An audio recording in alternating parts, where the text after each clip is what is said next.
Assalamualaikum warahmatullahi wabarakatuh. Waalaikumsalam. Bismillahirrahmanirrahim. Alhamdulillahi wahdah. Salatu wassalamu ala man la nabiyya ba'dah. Wa ala alihi wa ashabihi wa atba'ihi wa man tabi'ahu wa wala. La hawla wa la quwwata illa billah, amma ba'd. Ala hadhihi niyah wa li kulli niyatin salihah jami'atin dafi'ah. بأن الله يفتح علينا فتوح العارفين ويفقهنا في الدين وعلمنا التأويل واهدنا إلى سواء السبيل وبالسند متصل الإمام المصنف رحمه الله تعالى ونفعنا به وبعلومه وأدام النفع في قلوبه وبكم في الدارين آمين وإلى حضرة النبي المصطفى رسول الله صلى الله عليه وآله وسلم.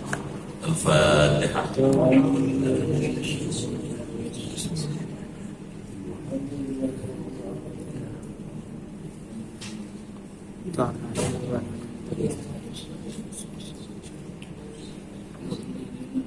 Bismillahirrahmanirrahim. Ya Fattahu ya Alim, iftah abwaba qulubina binuri ma'rifatik wa akhrij alaina min dhulumatil jahli wal wahmi ila nuril fahmi wal ilmi waftah alaina abwaba ilmika kama fatahtaha ala anbiya'ika wa ulamaika mutaqaddimin al mutaakhirin wansur alaina rahmataka ya dzal jalali wal ikram. Allahumma sallimna wa sallim dinana wa sallim ahlana wa auladana wa dzurriyyatana wa sallim jama'atana wa khusus jamaah Masjid Al-Kautsar min afatid dunya wal akhirah wa la tasruq qanazah imanana wa la tusallit alaina man la yakhafuka wa la yarhamuna wa rizqna khairai dunya wal akhirah innaka ala kulli syai'in qadir. Allahumma inna nas'aluka shifaan ajilan wa sihhatan tamman lana wa la siyama jamaah Al-Kautsar. Isfina ya Syafi, isfihum ya Syafi, anta Syafi la shifaa illa shifauka ya Allah, shifaan la yugadiru saqaman.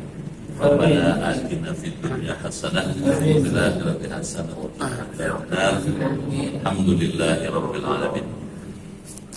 Masyarul muslimin wal muslimat rahimakumullah, yang terhormat pengurus DKM Masjid Al-Kautsar, pengurus Yayasan Masjid Al-Kautsar, Bapak Ibu hadirin dan hadirat sekalian, keluarga besar Masjid Al-Kautsar yang dimuliakan dan dirahmati Allah Subhanahu wa taala. Malam ini kita bersyukur dengan rahmat Allah dapat kembali hadir bermuajah di masjid yang kita hormati ini. Untuk itu saya menyampaikan ucapan terima kasih dan penghargaan yang tinggi atas pilihan Bapak Ibu hadir di majelis ilmu malam ini. Saya doakan semuanya sehat, panjang umur, kuat iman, giat beribadah, banyak rezekinya, maju usahanya, hidupnya berkah, keluarganya sakinah, bisa husnul khotimah. Malam ini kita akan melanjutkan kembali kajian kitab Jauharatul Tauhid yang disusun oleh Syekh Ibrahim Al-Lakhani sampai halaman 103 baris pertama. Silakan dibaca. A'udzubillahi minasyaitonirrajim. Bismillahirrahmanirrahim. Nabi Musa selaku Nabi Musa memohon untuk bisa melihat zat Allah. Firman Allah, "Wa ja'a Musa liqatina wa kalamahu rabbuhu qala rabbi anni anzur ilaika qala lan tarani walakin inzur ila jabalin fa istaqarra makanahu fa sawfa tarani falamma tajalla rabbuhu lil jabali ja'alahu dakka wa kharra Musa sa'iqa falamma afaqa qala subhanaka tubtu ilaik wa ana awalul mu'minin. Musa, kamu belum waktunya melihat kepadaku. Lihatlah gunung itu. Jika kamu melihat gunung itu masih di tempatnya, masih tetap di tempatnya, maka kamu bisa melihatku. Ketika Nabi Musa hendak melihat gunung itu sudah tidak ada. Lalu Nabi Musa sujud dan menjerit karena takut dimurkai oleh Allah. Karena merasa permohonannya itu terlalu hebat, sehingga jika saja Nabi Musa itu bukan Nabi, maka mungkin saja sudah disambar petir atau geledek seperti yang sudah terjadi pada umat sebelumnya. Jadi terlihatnya Allah itu dihubungkan dengan terlihatnya gunung, di mana tetapnya gunung itu merupakan sesuatu yang mungkin, maka lihatnya juga mungkin. Dan masalah melihat kepada Allah untuk Nabi Muhammad SAW, Rasul pilihan yang diberi, Rasul terpilih yang diberi keistimewaan oleh Allah Subhanahu wa taala, sehingga beliau diisrakan dan dimi'rajkan oleh Allah. Sewaktu Mi'raj itu Nabi Muhammad SAW melihat zat Allah yang mukhalaqatul hawadisi. Wa minhu irsalu jami'a rasuli fala ujuba bal bi mahdil fadli. Lakin tidak imanuna qad wajaba pada huwa qaumin bihim qad la'ibah. Dan dalam hal ini Muslim akan membantah pendapatnya kaum Mu'tazilah, di mana kaum Mu'tazilah ini berpendapat bahwa mengutusnya Allah kepada para rasul itu hukumnya wajib, karena Allah telah mewajibkan kepada seluruh manusia untuk beragama Islam. Sedangkan hal tersebut tidak akan sempurna kecuali dengan mengutus para rasul. Oleh karena itu, mengutus para rasul ini hukumnya wajib. Dalam hal ini juga Muslim akan membantah tentang pendapatnya para kaum Barahimiyah. Mereka berpendapat bahwa mengutusnya Allah kepada para rasul itu hanya main-main saja atau sia-sia saja, karena dengan adanya kita diberi akal, di mana fungsi akal itu adalah untuk mengetahui atau membedakan mana yang hak dan mana yang batil, mana yang halal dan mana yang haram. Dengan alasan inilah mereka menempatkan bahwa dengan mengutusnya Allah kepada para rasul itu adalah sia-sia belaka, hanya main-main saja.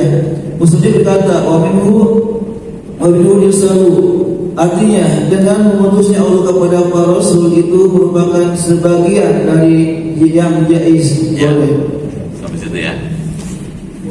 Bapak Ibu rahmati Allah, yang kita dengar barusan itu adalah lanjutan dari kajian sebelumnya tentang apakah manusia bisa melihat Allah atau enggak, apakah Allah bisa dilihat atau tidak. Ahlussunnah wal Jamaah berkeyakinan bahwasanya Allah bisa dilihat dengan sejumlah dalil. Sudah dibahas dalilnya pada kajian yang lalu, baik di Quran maupun hadis Nabi, dan juga alasan-alasan akliyah, nalar. Dan fakta di lapangan, Allah bisa dilihat ketika Nabi Isra Mi'raj, ketika Mi'raj ke langit. Nah, berbeda dengan pandangan kaum Mu'tazilah yang mengatakan bahwa Allah tidak mungkin bisa dilihat karena berbeda wujudnya. Nah, pernah terjadi di zaman dulu, Nabi Musa pernah mau melihat Allah dan ternyata nggak berhasil, gagal. Kita yang dibaca. Jadi kita lihat kan, Nabi Musa, sewaktu Nabi Musa memohon untuk bisa melihat zat Allah, dalam firman Allah, walamma ja'a Musa limiqatina, ketika Musa datang ke miqat kami, ke tempat kami gitu, tanah di Jabal Musa. Kalau Bapak masih ingat, ada di Mesir Utara itu ada Jabal Musa namanya, atau atau dalam Quran disebut Bukit Tursina, Wattini Wazaitun Waturi Sinina. Bukit Tursina itu disitulah Nabi Musa SAW ke bukit itu. Bahkan lama Allah berkalam langsung katanya dengannya. Kalam Allah seperti sudah kita bahas, bila sautin wala harfin. Allah berkalam tanpa suara, tanpa huruf. Bisa tak teman? Itu namanya kalam madlul. Kalam dal itulah Quran yang kita baca setiap hari. Nah, qala ketika Allah berfirman langsung kepada Nabi Musa bilang, Rabbi arini, ya Allah, ya Tuanku, arini, perlihatkanlah kepada saya wujudmu. Andur ilaika, saya pengen banget melihat engkau. Qala lam tarani, kamu gak bakal bisa melihat saya, kata Allah tuh. Kenapa? Kan gitu pertanyaannya. Di dalam hadis qudsi dikatakan Allah menghijab dirinya dengan 70.000 lapis nur. Tidak disebut oleh Rasulullah dan hadis qudsi itu satu lapis nur itu berapa juta kilometer tebalnya. Disebut. Tidak disebut. Jadi Allah menutup dirinya dengan 70.000 lapis cahaya. Nah, 70 lapis cahaya itu disingkap, dibuka hanya pada orang yang Allah kehendaki. Rupanya Nabi Musa termasuk yang tidak dikehendaki, tapi buat Nabi Muhammad Allah kehendaki dibuka itu hijab. Dan Allah ketemu langsung, Nabi Muhammad ketemu langsung dengan Allah waktu Mi'raj ke langit. Jadi Allah bilang, lan taroni, kamu gak akan bisa melihat saya, katanya. Walakin akan tetap undur, coba kamu lihat, katanya. Ilal jabal, kepada gunung itu. Fa in istaqarra, apabila gunung itu istaqarra makanahu, tetap pada tempatnya. Fasawfa taroni, engkau akan bisa melihat akunya Allah. Falamma tajalla rabbuhu, ketika Allah menampakkan kebesarannya, keagungannya, kekuasaannya. Apa yang terjadi katanya? Lil jabali ja'alu dakka wa qarra Musa sa'iqa. Nabi Musa ketika menoleh dan melihat ke gunung yang disuruh ditunjukkan itu, Nabi Musa sa'iqa. Sa'iqa kalau bahasa kita semaput. Pingsan. Kolaps. Tidak sanggup. Falamma afaqa, ketika sudah siuman, sudah sehat lagi, sudah normal lagi, qala, Nabi Musa berkata, subhanaka, maha suci engkau, katanya. Tubtu ilaika, aku bertaubat kepada engkau. Wa ana awalul mu'minin, saya termasuk orang yang pertama yang beriman. Tangkap ya? Kalau dibaca aja nggak jelas. Jadi ada dalam ilmu, setiap ilmu ada masalah. Nah, masalahnya adalah tentang liqa Allah. Liqa Allah, melihat Allah. Allah bisa dilihat apa enggak gitu. Mengenai ini ada dua pendapat yang diangkat dalam kitab itu. Pendapat yang pertama berasal dari kalangan Ahlus Sunnah wal Jamaah.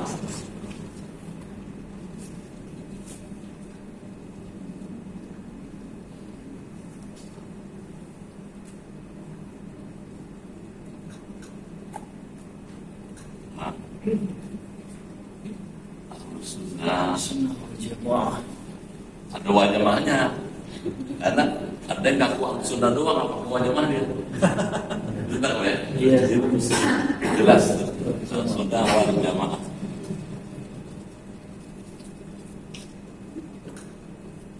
Kalau disingkat, kalangan Sunni. Kalau menurut kalangan Sunni ini, Allah itu dapat dilihat. Allah dapat dilihat.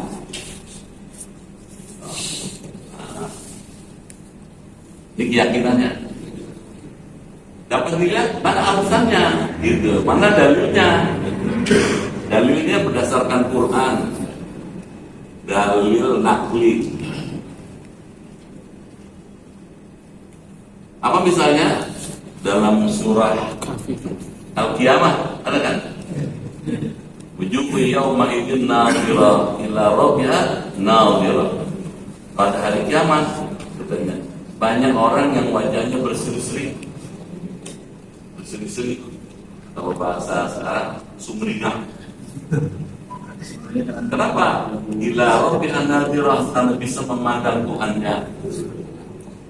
Surah Al-Qiyamah. Yang kedua, itu di surat Kahfi yang biasa Bapak baca, itu baca setiap Jumat, bahkan tiap hari. Faman kana yarju liqa'a rabbih falyamal amalan shalihan wa la yusyrik bi ibadati rabbih ahada.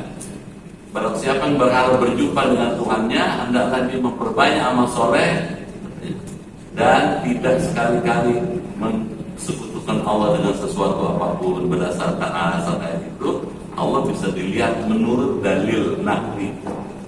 Nabi Muhammad juga pernah bilang itu. Satarawna Allah, kalian bakal bisa melihat Allah, kata Nabi. Kama tarawnal qamar lailatal badar, seperti hanya kamu bisa lihat bulan purnama. Maksudnya jelas, terang, batas-batasnya kelihatan. Bukan Allah kayak bulan, bukan. Paham gak? Iya. Karena kalau lihat bulan-bulan kan jelas tuh. Nah, jadi baik dalam hadis maupun Quran terbukti Allah bisa dilihat. Sekarang dalil aklinya.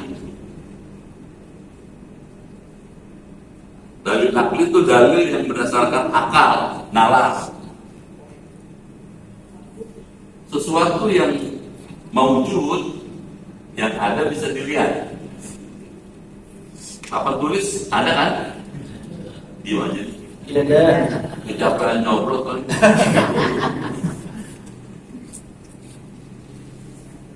Papan tulis bisa lihat kan? Ya.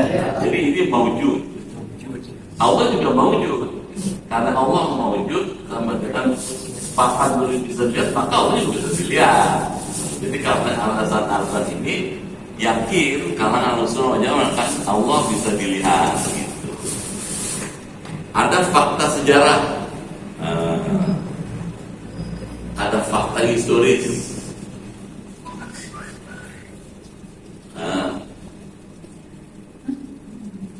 Apa fakta historisnya? Nabi Muhammad pernah lihat Allah langsung ketika Mi'raj ke langit. Kalau dalam kitab tafsir Jalalain, ketika Imam Jalalain itu menafsirkan surah Al-Isra ayat pertama, Subhanalladzi asra bi 'abdihi lailan minal masjidil haram ilal masjidil aqsa, sampai selesai. Di situ diterangkan tuh bagaimana tuh hadis Sahih Muslim menjelaskan Allah, Nabi Muhammad melihat Allah. Nabi Muhammad melihat Allah. Gitu. Saya melihat Allah, kata Nabi Muhammad. Dengan bahkan bukan cuma melihat, berdialog dengan Allah. Dialog yang sangat masyhur, at-tahiyyatul mubarakatus shalawatut thayyibatu billah. Allah bilang, Allah jawab, Assalamualaikum ayyuhan nabi wa rahmatullahi wa barakatuh. Jawab lagi, Assalamualaikum wa ala ibadillahi sholihin. Udah selesai jam itu, tiba-tiba seluruh langit, aras, langit, bumi, malaikat, semua yang ada pada waktu itu menjawab dengan spontan, asyhadu an la ilaha illallah wa asyhadu anna Muhammadar Rasulullah. Artinya apa? Berdasarkan alasan ayat-ayat tadi dan hadis-hadis tadi serta dalil nakli dan akli serta fakta historis, Ahlussunnah wal Jamaah menyatakan bahwa Allah bisa dilihat. Kalau Allah bisa dilihat oleh Nabi Muhammad, pertanyaannya, apakah ibu bapak orang Al-Kausar bisa melihat Allah? Bisa jawabannya. Bisa, asal syaratnya dipenuhi. Satu, perbanyak amal soleh. Mesti kan? Syaratnya nih, falyamal amalan soleh. Banyak amal soleh. Hidup ini mencetak amal soleh. Jadi ada kesempatan beramal soleh, buru cepat. Jangan ditunda-tunda, jangan dientar-entar, jangan nanti-nanti. Badan sehat, punya kesempatan, rebut. Amal soleh kerjain. Jangan dientar-entar, kalau entar-entar bahaya. Yang kedua katanya tidak syirik. Ini aja. Tidak syirik. Ini syarat untuk Allah nih. Syarat yang begitu. Surat Kahfi 110. Kalau gitu ketemu Allah adalah bukan yang mustahil, gitu. Ya. Kalau Allah menyingkap dirinya dengan ketemu Nabi Muhammad waktu Isra, waktu Mi'raj, Bapak Ibu bisa ketemu nanti di surga. Mudah-mudahan ya. Dan menurut ilmu tasawuf, ketemu Allah itu sebesar-besarnya nikmat. Masuk surga nikmat, lebih besar lagi nikmat ketemu yang punya surga dong. Setuju nggak? Oh iya. Setiap hari kita sebut-sebut Allahu Akbar, Allahu Akbar, kita baca tasbih, kita puji-puji Allah, kita puja-puji Allah. Ketemu kan senang dong. Itulah. Jadi kita mesti punya keyakinan. Belajar tahu itu tujuannya menentukan keyakinan. Oh Allah bisa dilihat. Makanya kalau orang sudah belajar gini, dia kalau ditanya apa yang Anda cari, apa Anda inginkan, saya pengen ketemu Allah. Kalau orang biasa kan kepengen masuk surga. Gimana? Kalau Allah saya pengen ketemu Allah. Amin. Pelan aminnya. Sekarang berapa? Yakin. Untuk Allah itu pasti itu. Tapi ada pendapat kedua dari kalangan Mu'tazilah. Mu'tazilah. Orang Mu'tazilah yang mengandalkan segala dasar-dasar keyakinannya berdasarkan akal semata. Dia nggak percaya itu Isra Mi'raj. Jadi kalau Bapak ketemu sama orang, saya nggak percaya Isra Mi'raj, Mu'tazilah. Kalau Isra Mi'raj nggak percaya, ketemu Allah, ketemu Nabi Muhammad, Allah ditemuin Nabi nggak percaya dia. Jadi menurut Mu'tazilah, Allah Subhanahu wa Ta'ala tidak dapat dilihat.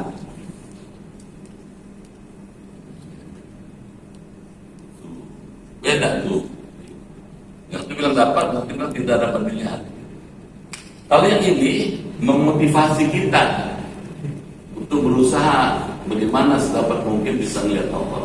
Bahwa Nabi Musa mau melihat Allah di Jabal Musa di Bukit Turusina, karena Allah tidak berkata. Bukan dibilang Nabi Musa nggak bisa melihat Allah, apa Nabi Musa pasti nggak bisa dong, nggak bisa dijadikan patokan. Itu kan Allah. Iya, bisa. Tidak bisa menjadikan dalil bahwa karena Nabi Musa nggak bisa melihat Allah bahkan semaput, pingsan, itu tidak bisa dijadikan dalil bahwa Allah nggak bisa dilihat. Faktanya Nabi Muhammad bisa melihat. Kalau dalam Sabtu Jalalain itu, dari waktu ketika ke langit pertama ketemu Nabi Adam, langit kedua ketemu Nabi Isa, langit ketiga Nabi Musa, terus ketemu Nabi-Nabi lain, sampai ketemu Allah. Jadi kita ada di sini nih. Tausiahnya banyak yang amal. Ya. Jangan ditunda. Makin pertama umur, maaf dengan segala hormat, mesti pintar mencari amal strategis. Amal strategis. Apa tuh amal strategis? Amal yang modalnya dikit, untungnya gede. Gimana? Modalnya nggak banyak tapi untung besar. Kenapa? Karena makin tambah umur makin kurang kemampuan. Ya kan? Umur kepala 7, kepala lagi. Kepala 4. Nggak sama. Gitu. Makin tambah umur makin berkurang. Nah kalau berkurang kemampuan, cari amal yang modalnya dikit untuk besar. Nah untuk bisa tahu mana amal yang modalnya dikit untuk besar, ngaji. Tahu kita, oh ternyata sholat subuh mahal betul pahalanya. Gitu. Lagi berjamaah. Gitu. Cuman godaannya gede. Ya kan? Begitu mau berangkat ke masjid, setan bilang gerimis no. Ada nggak gitu? Jadi kalau gitu gimana? Lawan Pak setan. Amal strategis ini mesti cari nih yang dapat dijangkau dengan kemampuan terbatas.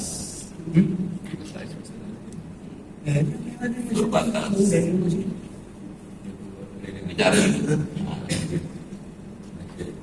sholat tahajud 2 rakaat tapi mahal ya. Witir meskipun cuma 1 rakaat tapi mahal gitu. Ngaji nih ya, mahal.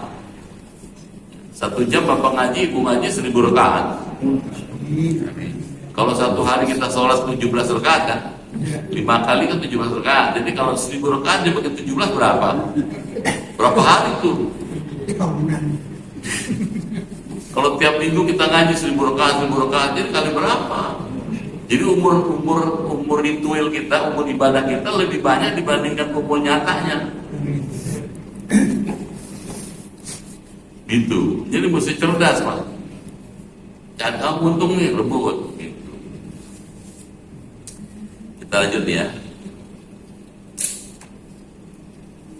Terus diterjemahkan yang penulis kitabnya, Musa, kamu belum waktunya melihat kepada aku. Ini terjemahannya penulis kitab. Lihatlah gunung itu, katanya. Jika kamu melihat gunung itu masih tetap di tempatnya, maka kamu bisa melihatku, katanya. Ketika Nabi Musa hendak melihat gunung itu sudah tidak ada. Gitu.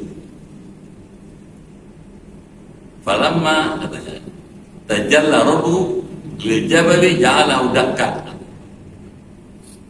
Lalu Nabi Musa sujud dan menjerit karena takut dimurkai Allah. Jadi terlalu menurut ukuran manusia biasa, kepengen melihat Allah masih hidup itu terlalu berlebihan.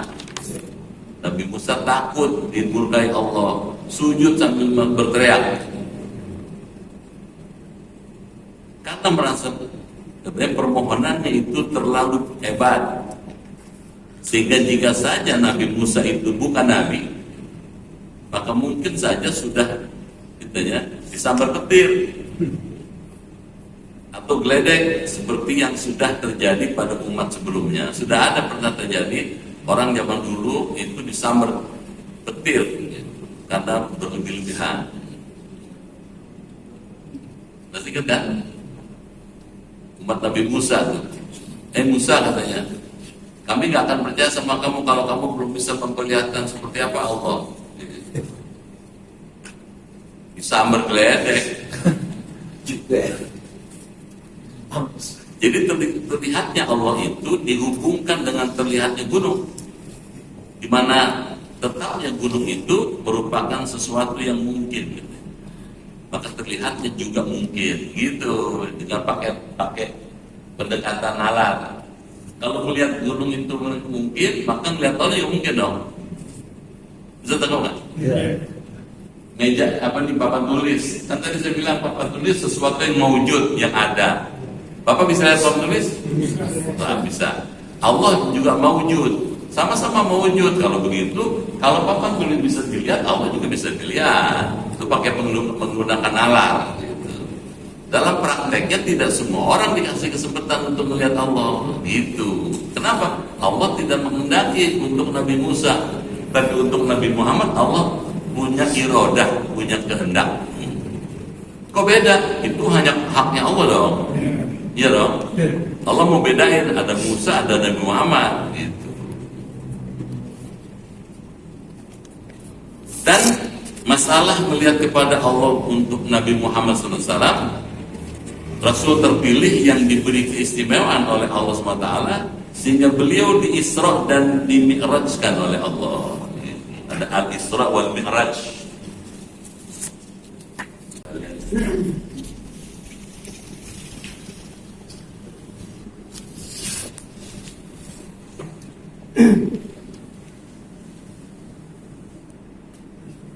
Wal Mi'raj. Apa itu Isra? Isra berasal kata sara yasiru sayran. As-sayr fil lail. Perjalanan malam hari. Ya, orang baru bilang nocturnal journey. Nocturnal journey. Dari mana? Dari Masjidil Haram, dari Mekah ke Baitul Maqdis.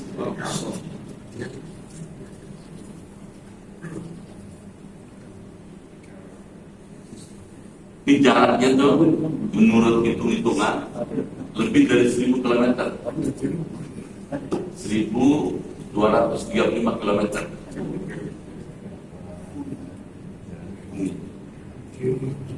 Kalau ditempuh dengan kendaraan tradisional itu butuh waktu 40 malam, 40 laila. Tapi Nabi Muhammad untuk bisa sampai ke Baitul Maqdis nggak butuh lama-lama.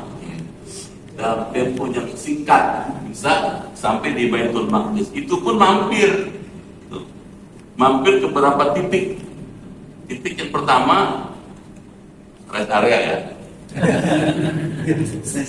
Rest areanya yang pertama Yathrib.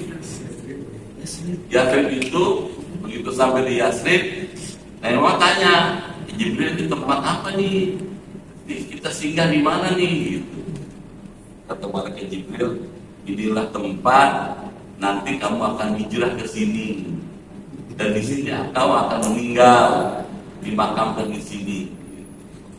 Satu-satunya manusia yang masih hidup sudah dikasih tahu kuburannya Nabi Muhammad. Kalau kita nggak tahu, dia lahir di Sumatera belum tentu meninggal di kubur Sumatera. Dia lahir di Jakarta atau di Jawa belum tentu meninggal di kubur Jawa. Bisa siapa tahu meninggal di kubur Mekah?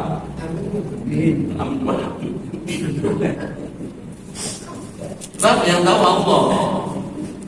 Tapi Nabi Muhammad masih hidup dikasih tahu. Tuh, jadi Isra itu ada perjalanan yang bersifat futuristik.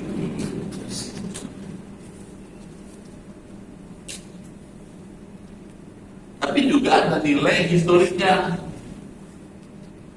Historik. Mana tuh? Gitu. Dari Yathrib yang kemudian disebut Madinah, Al-Madinah Al-Munawwarah.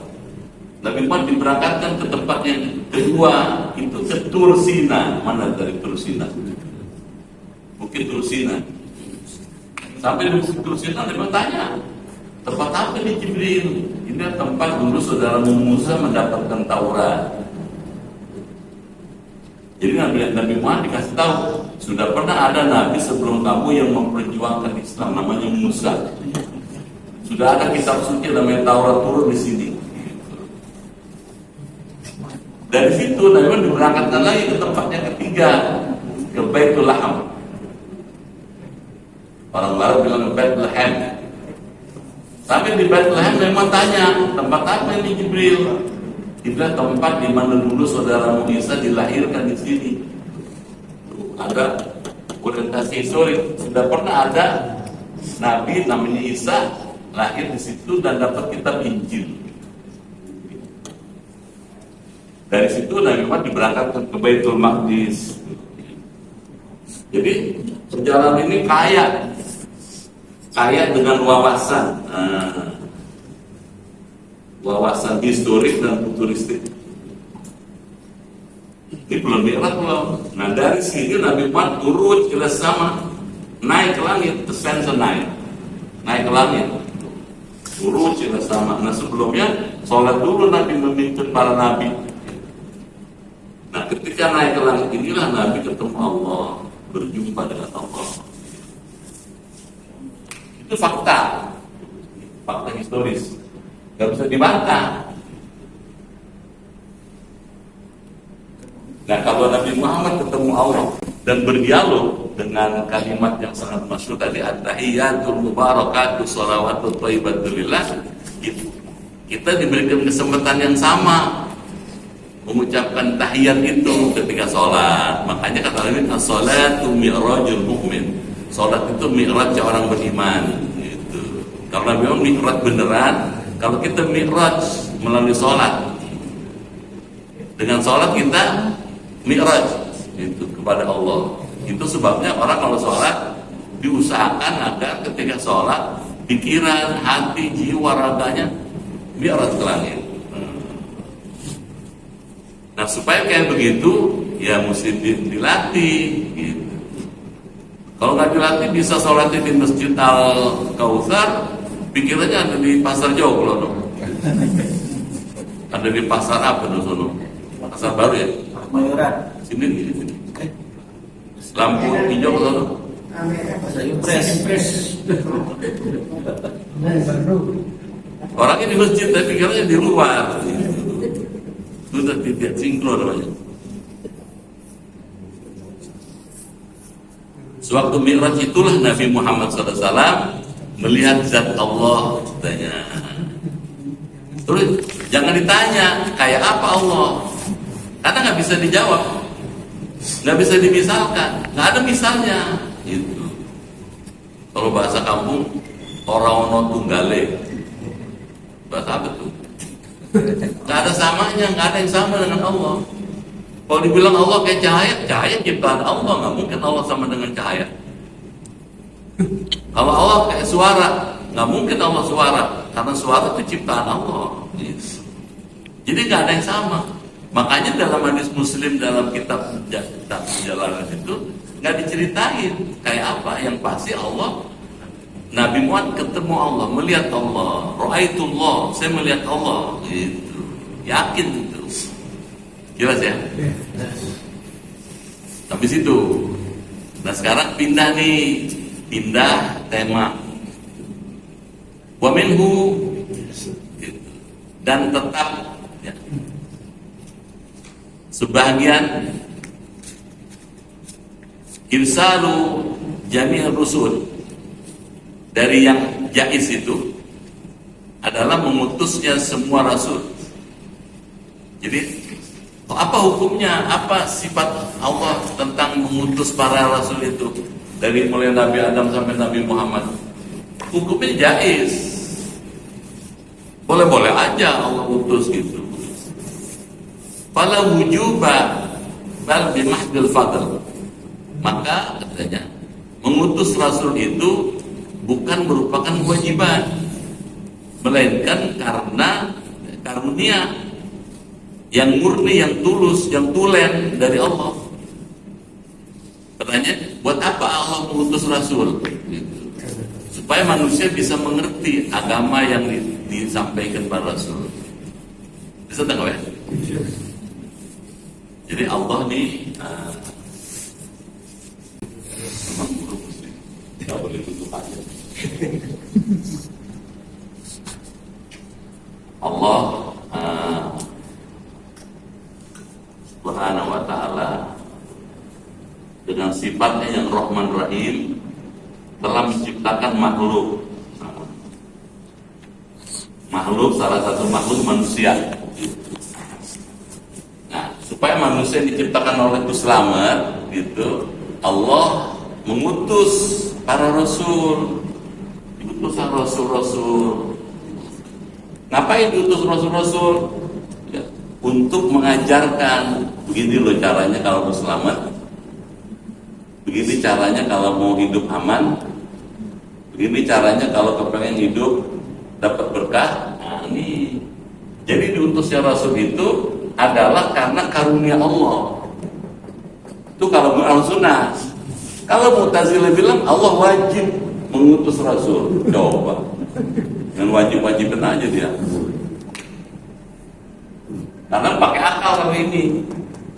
Jadi kalau menurut Ahlussunnah, diutusnya Rasul itu karena karunia Allah. Karunia Allah. Kalau ini bilang wajib. Jadi Allah wajib. Wajib katanya. Wajib. Itu beda kan? Kenapa mesti diterangin bedanya? Bapak nggak tahu yang benar kalau nggak tahu yang salah. Diam aja. Ibu nggak tahu ini terang kalau nggak ada yang gelap. Bingung lagi. Ibu tahu ini terang kalau ada gelap, no. Ada bandingannya. Kita tahu itu gelap karena ada terang. Jadi untuk bisa tahu ini benar mana salah, mesti ada bandingannya. Pembandingnya di Mu'tazilah ini, kalau Mu'tazilah wajib. Tuh, adanya Rasul itu wajibnya Allah nih turunin Rasul gitu. Kalau Ahlussunnah itulah karunia Allah gitu. Karena Allah penyayang, pengasih kepada hambanya. Dengan cara itu maka umatnya diselamatkan. Nah, untuk bisa menguatkan Rasul ini diutus juga, diturunkan kitab-kitab suci. Ada pedoman tertulisnya. Gitu. Itu tanggal ya? Gitu katanya. Jadi turunnya Rasul, diutusnya Rasul dan turunnya kitab suci adalah karunia Allah. Gitu. Yang sangat besar. Karena itu maksudnya manusia sudah sepatutnya mensyukuri. Nah, mensyukuri apa? Beriman. Sebenarnya kan? Ada imam pun tapi diam aja. Tadi ya, Allah ini mengutus Rasul itu karena sifatnya yang maha pengasih penyayang. Setuju? Jadi karena karunia Allah, maka manusia dibimbing oleh Allah melalui para Rasul dengan kitab sucinya supaya selamat. Gitu. Lalu kalau kita tahu Allah itu telah mengutus Rasul karena dia sayang sama umatnya, maka kita sikap kita apa? Menerima dong. Terima kasih ya Allah, bersyukur. Bersyukur apa? Beriman. Jadi kita merespon dengan iman. Iman tandanya menerima. Menerima apa? Menerima Islam sebagai agama kita. Jadi kita beragama itu jelas.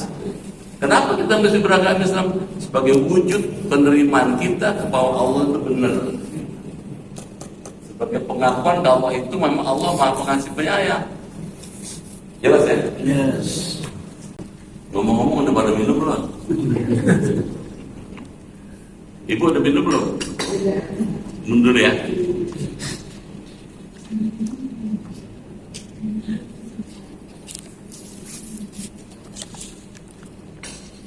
Lakin katanya. Tetapi idza imanuna qad wajaba. Iman kita itu katanya kepada Rasul ini adalah katanya hukumnya wajib. Jadi beriman pada adanya Rasul wajib. Bisa tangkap nggak? Iya. Makanya kan salah satu rukun iman kan amantu billah wa malaikati wa kutubi, kan ada gitu kan? Wa rusulihi gitu. Jadi kita menerima bahwa Allah dengan sifatnya yang penyayang memutus rasul-rasul dan melengkapi dengan kita dengan iman. Terus apa hukumnya beriman pada rasul? Wajib. Gitu. Jelas ya? Nah, kesini wajib nih. Kenapa wajib? Ada faktanya. Mana faktanya nih? Waktu Isra Mi'raj tuh. Jadi bukan ngomong kosong. Nabi Adam, Nabi Musa, Nabi Ibrahim itu bukan ngomong kosong. Nabi Muhammad udah ketemu.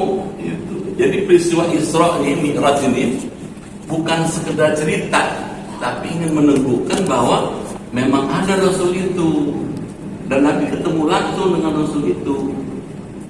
Kedengeran nggak? Jangan sampai saya ngomong sendirian nih. Kita tahu ya? Tapi ketemu langsung. Kalau dalam kitab Sahih Muslim itu dikatakan begitu sampai di langit pertama, Nabi Adam menyapa Nabi Muhammad. Nabi Adam dulu ngomong, marhaban ayuhan Nabi. Marhaban ya waladi. Selamat datang wahai Nabi katanya. Selamat datang anakku. Dan mau tanya kepada Jibril, Jibril, siapa nih orang ini? Gitu. Kata malaikat, ada Adam, Abul Bashar. Ini Nabi Adam, bapaknya seluruh manusia. Kalau bapaknya seluruh manusia aja hormat sama Nabi Adam, masa kita nggak hormat? Nabi bukan kus-kus, masih bukan. Kalau gitu gimana? Menghormat Nabi mulia itu wajib. Pertanyaannya, tahu dari mana Nabi Adam? Gitu. Bahwa Nabi Muhammad lebih mulia. Menurut informasi hadis, Nabi Adam ketika baru kali pertama diciptakan oleh Allah, hidup, begitu noleh ke langit, melihat aras. Di aras ada tulisan Muhammad Rasulullah. Tuh, sudah ada. Rasul namanya Muhammad. Jadi Nabi Adam sudah ini Rasul. Begitu seterusnya. Kalau begitu iman pada Rasul wajib. Kalau sudah ada faktanya. Setuju ya? Pada Hawa katanya. Maka tinggalkanlah katanya. Ya. Apa itu katanya? Keinginan nafsumu katanya. Jangan ikutin sama nafsu. Nafsu apa? Nafsu kaum bihim yang katanya. Qad laiba yang mempermain-mainkan para rasul. Siapa tuh? Iya lagi. Ini mempermainkan rasul. Dan sisanya. Ya tahu. Allah wajib katanya mengutus rasul. Nah, terus siapa lagi yang mempermainkan rasul? Abu Jahal, Abu Lahab. Paham ya? Nah, itu sebabnya kita mesti ada dong kalau manggil Nabi Rasul ada unggah ungguh. Apa unggah ungguh? Sopan santunnya gitu. Jangan Muhammad aja. Ini bukan Muhammad tukang ojek nih. Ini Muhammad Rasul. Allahumma sholli ala sayyidina. Jadi ada beda gitu. Sebagai penghargaan. Oh, Nabi Muhammad waktu ditanya bagaimana baca selawat, baca Allahumma sholli ala Muhammad. Nabi Muhammad terang aja, nggak minta diakul-akulin, diam aja, nggak minta disanjung-sanjung, nggak mau Nabi Muhammad. Kita punya rasa, gitu. Rasul nih, gitu. Bisa kan? Gitu. Nah, mungkin sampai sini dulu kali ya. Kayaknya kecapean nih. Kelihatannya seger-seger, cuman katanya matanya kok sepet-sepet nih. Tanahin dulu ya. Nanti sampai di dalam bait ini. Nanti diperdalam.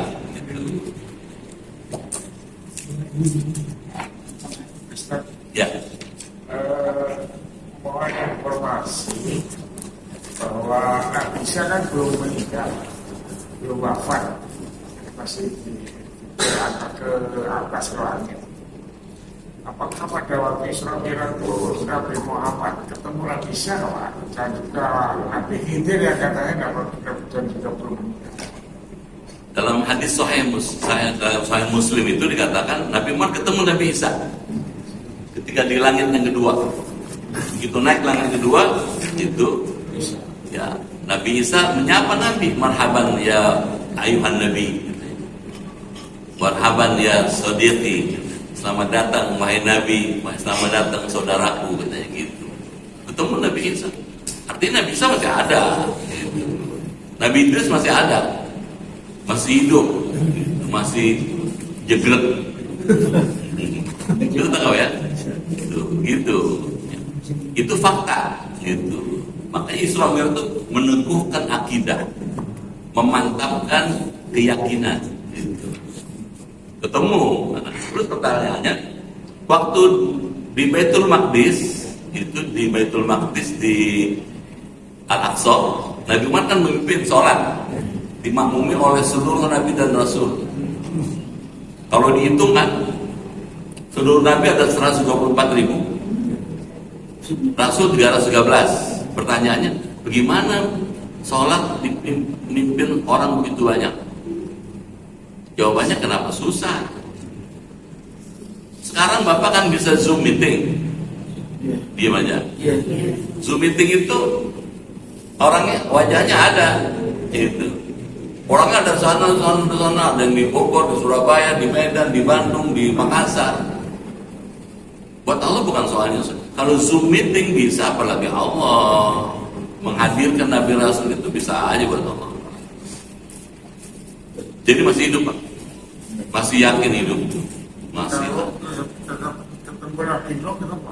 Nah kalau Nabi Khidir, Nabi Nuh ketemu tapi tidak di situ. Ketemu Nabi Musa di langit ketiga. Nabi Musa tuh yang banyak nanya, itu banyak dapat apa kamu dari sono gitu. Tapi kalau Nabi Khidir nggak dijelaskan.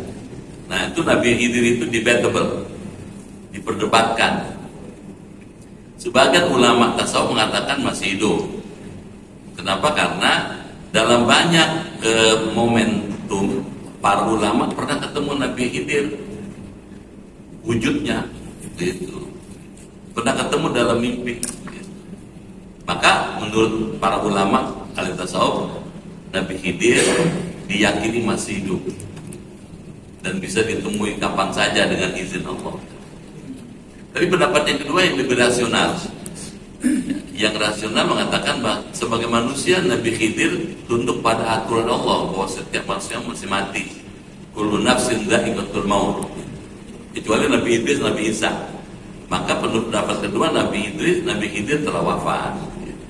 Bahwa orang orang hidup bisa ketemu yang wafat bukan aneh. Bisa aja. Gitu. Orang ketemu Nabi Khidir bisa. Itu Pak. Ya Pak. Sekarang sudah nggak ada paham itu sudah kan dia dengan penjelasan itu dia berpikir lain. Ya. Dia kan sudah nggak ada. Sekarang sudah ada. Pahamnya ada, orangnya juga ada tapi nggak banyak. Masih ada. Ada. Nggak banyak Pak. Nggak cukup. Tidak bermakna, tidak signifikan. Ada. Di Cirebon. Ya Rob? Katanya punya pesantren di Cirebon. Punya satu orang. Ya, sudah meninggal Pak biasa. Ya, hal-hal yang debatable ditawakufkan aja dulu, di pending dulu gitu. Tapi kalau Nabi Idris, Nabi Isa nggak bisa dibantah, itu karena memang ada ayatnya. Wadhkur fil kitab Idris, ceritakan olehmu ya Muhammad dalam Quran tentang Idris, ketika dia diangkat oleh makanan aliyah di tempat yang begitu tinggi di sisi Allah. Nah, kalau itu ya, dan diketemukan oleh Nabi Muhammad ketika Mi'raj ke langit gitu. Kalau itu yakin. Tapi kalau Nabi Khidir tadi Pak diperdebatkan. Mereka yang yakin bahwa masih hidup bisa aja, nggak apa-apa.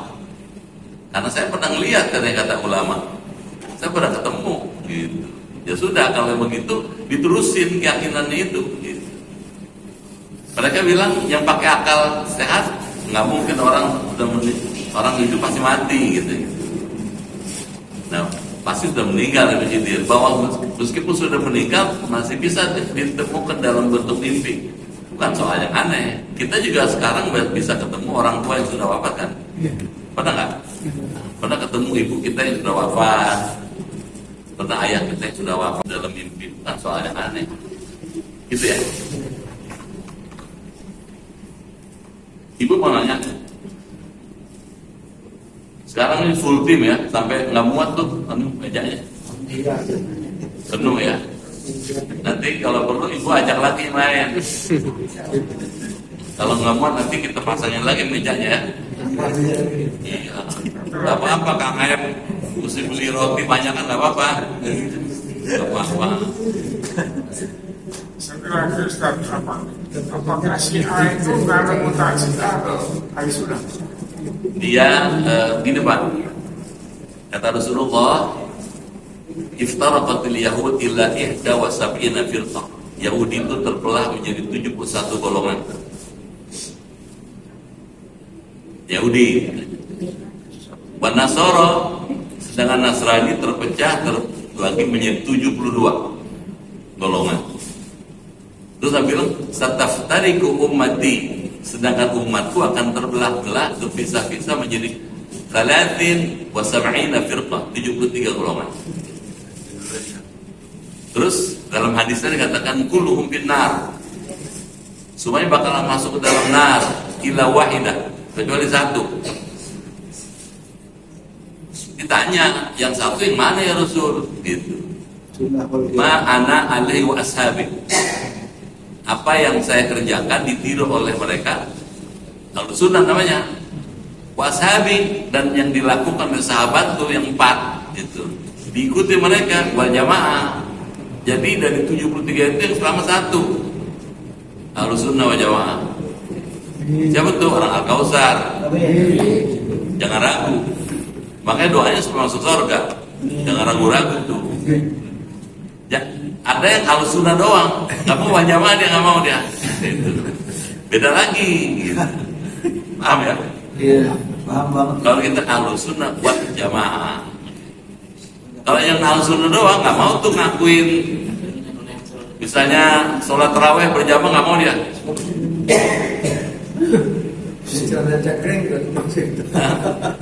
Nggak mau. Kenapa? Karena sholat tarawih berjamaah itu sunnah para sahabat. Pada zaman Khalifah Umar bin Khattab, ketika orang setelah Nabi wafat nggak berani sholat berjamaah, ada imamnya, ada makmumnya. Sholatnya sendiri-sendiri, mencar-mencar.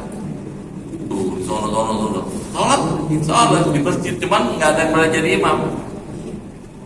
Nah, ketika Khalifah Abu Bakar wafat, digantikan Khalifah Umar tuh bilang, menurut saya, katanya, sebaiknya kita berjamaah. Seluruh sahabat setuju, namanya ijma' sahabat. Yang laki-laki sholat di sini, yang perempuan sono katanya, di rumah Sulaiman Ad-Dari, di seberang masjid. Di rumah Sulaiman tuh kalau baca Quran bagus. Nah, wanita di sono, gitu. Waktu itu masjidnya nggak kuat ibu. Bukan ibu besok nanti nggak sholat siang, bukan taraweh. Nah, sejak itu sampai sekarang sholat taraweh berjamaah di Mekah, Madinah, di mana-mana. Nah, kalau Ahlus Sunnah aja nggak mau dia. Nabi aja cuma sholat sekali, taraweh 2 kali gitu. Terus nggak sholat lagi di rumah, sholatnya sendirian, nggak mau berjamaah. Jadi mesti lebih waspada. Jelas ya? Kayaknya Kang Aep udah repot amat nih. Udah pengen ngeluarin sesuatu nih. Cukup dulu ya. Al-Fatihah.